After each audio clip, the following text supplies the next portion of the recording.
The question is, are there any legal means of obtaining redress on this or recognition? Well, I fear the answer is no, because I myself was involved in protracted legal conflicts with the British government, as people in this country will have read at the time. And they rested largely on a big libel action that was brought against me by the British Chief of Staff, who issued the orders and whom I accused of being a war criminal. Not directly in the book, but in leaflets circulated afterwards. And for this, a trial was held.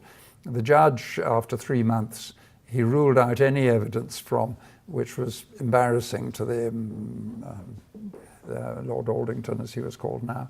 And after 3 months, the judge pretty well urged the jury to find me guilty, but he said, above all, don't award Mickey Mouse damages. Now, the poor ignorant judge thought that meant enormous, over-the-top damages, but the jury, being rather better educated, knew that Mickey Mouse means tiny. So they didn't award tiny damages and awarded £1.5 million damages, another £500,000 of costs, which was 3 times higher than any other damages award in the whole of English legal history. Of course, I couldn't pay it because I didn't have it, but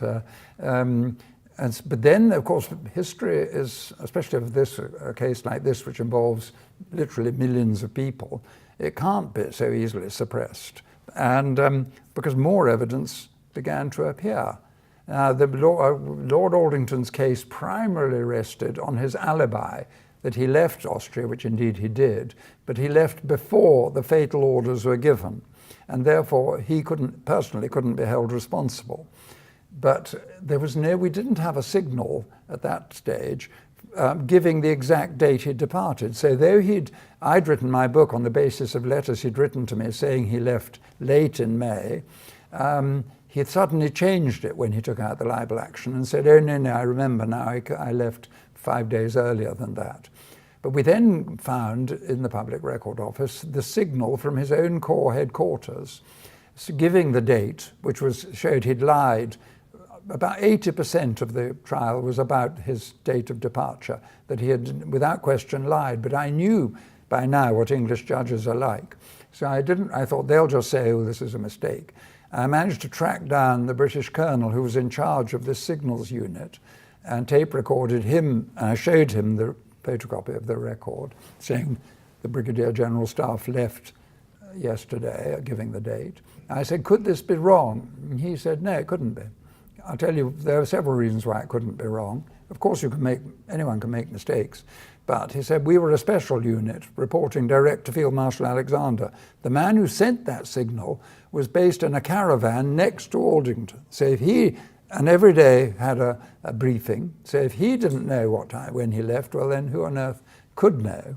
And he said, in any case too, if you check, and I've got the whole month of May, I have photocopied, because these documents, very often when I'd looked at them, they would then be withdrawn by the British government and concealed. So I always have things photocopied and kept at home.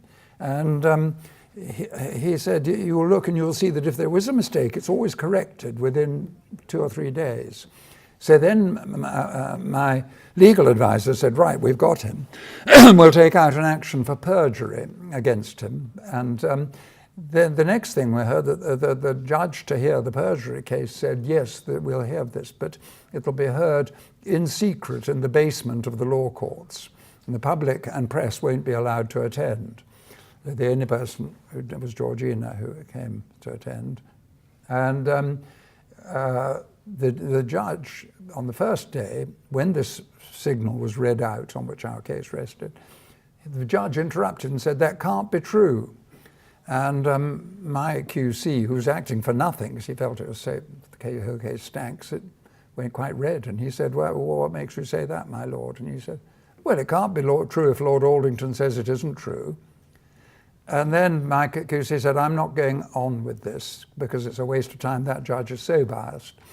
But unless there's a tape recording, so we've got the complete proceedings and can take it to appeal. So the next day I was there when our solicitor asked if there was a tape recording, and he pointed, and in the ceiling you could see where there was in fact a recording machine. So he said, well, I will. And the case went on for 3 days. At the end, the judge said, no, clearly this document is worthless, and the case was thrown out. So then my QC, through the solicitor, said, right, can we have the tape recording, the transcript of the hearing, which is something you can get for any case. And then again, most embarrassing thing, that unfortunately the tape recorder had gone wrong on each of 3 successive days, and I was told afterwards by one of the court officials there were actually 2 tape recorders in case such an accident ever took place. So both of them had broken down on 3 successive days. So it then went to appeal, and the judges, and we said, well, we can't present a transcript because there wasn't one taken. And so the judges, there were 3 appeal court judges, said, well, that's all right, because Lord Aldington's counsel can tell us what happened. And my solicitors have been forbidden to attend. They said no one is now legally allowed to represent Count Tolstoy in these proceedings. So for me, it was an eye-opener. Why not go to the European Court of Justice now? I'm not. Yes, I did go to the. Well, I had bad advice, I think. We did go to the European Court of Human Rights. Right. I don't think for some reason we can go to the Court of Human Rights is independent of the European Union. So a barrister took it there, but I think he gave bad advice because he appealed on 2 grounds. One, that the damages was excessive. Well, he was obviously bound to win that because they were so ludicrous. But also that Aldington had perjured himself, but he dropped that. And so I won on they struck out the damages award and said that I should have to pay something much, much less and more reasonable, but didn't find on what really mattered to me. I wasn't concerned about the money, about the perjury. So we can't, and there's no appeal against that. And they don't have to give their reasons either in the European Court of Human Rights. The world of academia has been mysteriously, and I would say rather cowardly, silent about the subject. I mean, virtually the only books written on the subject are by me. Well, normally an author would be rather pleased to have that advantage, but I'm not, because it seems to me the only way forward in these things is to have a give and take, as you say, in academia. But no one else, partly I should think too, because after all I have had to do a huge amount of original research, so many people would think, well, either it's not my subject or the work's been done already. But nevertheless, if it were on any other subject, say, as I mentioned earlier, say it was on the African slave trade, you'd have any number of people writing about it and taking it up from different angles. But no, it seems to be, they seem to realize it's a dangerous subject to touch. I have an additional quick one. Did you ever consider perhaps modifying slightly the book, having the book published in another country, perhaps as a different piece of work? Well, it was, but they were the Victims of Yalta was published in America. Yes, but the banned book. Banned book.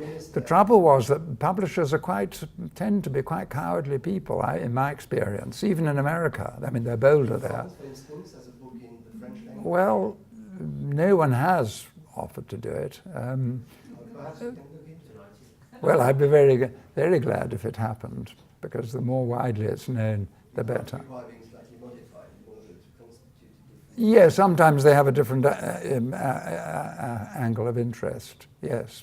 But also, of course, it could be brought up to date with new information. But when they banned your book, did they actually give you a reason?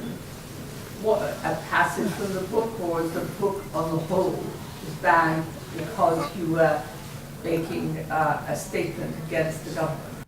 Well, funnily enough, both happened, really. The book itself was not declared libelous because it was only passages in the... Well, the book itself was never declared libelous in a court of law, because it was a leaflet I wrote summarizing my accusations, and the prosecution didn't want the book brought into court because the jury would then have to read the whole book, which is not something they wanted. Well, one of the jurors wouldn't have done. He was illiterate because he couldn't swear the oath, but the judge said, I think that's all right. And they still had to look through thousands of documents in this trial for 3 months. And so I remember Solzhenitsyn in a broadcast in Moscow said they looked like people, the sort of people you see sleeping in bags under London Bridge. The judge said, rather chillingly, at the early stage of the trial that he'd checked on the credentials of the jurors and looked into their backgrounds, and they were all highly educated, intelligent people. Well, it wasn't so much the latter thing I objected to, but the fact that he had been investigating the jurors, which, as I understand it, is not something a judge should be doing. Well, the question of whether Stalin could have, or why he didn't continue his march westward is, I don't know, but I remember that, of course, there would have been very formidable opposition. The Red Army hugely outnumbered the Western Allies, but nevertheless the Western Allies had, as I remember asking Field Marshal Lord Harding, who commanded the British 7th Corps, facing the Red Army, and he said, what if they had marched west? He said, well, it would have been a very bloody business. He said, but I think we would have beaten them. We had overwhelming superiority in air power, and I didn't think they would have done in armor, because the Soviets had very good tanks, didn't they? I think probably Stalin had probably felt he'd bitten off as much as he could chew at that stage. But I think the simple answer might be what you say. He'd got new, because there were traitors passing information about the atomic bombs. And even in war, there are certain civilized practices that should be maintained. And but I suppose there was a bit of thinking, well, they're always saying terrible things about us Russians, but they might start looking at their own record. I agree.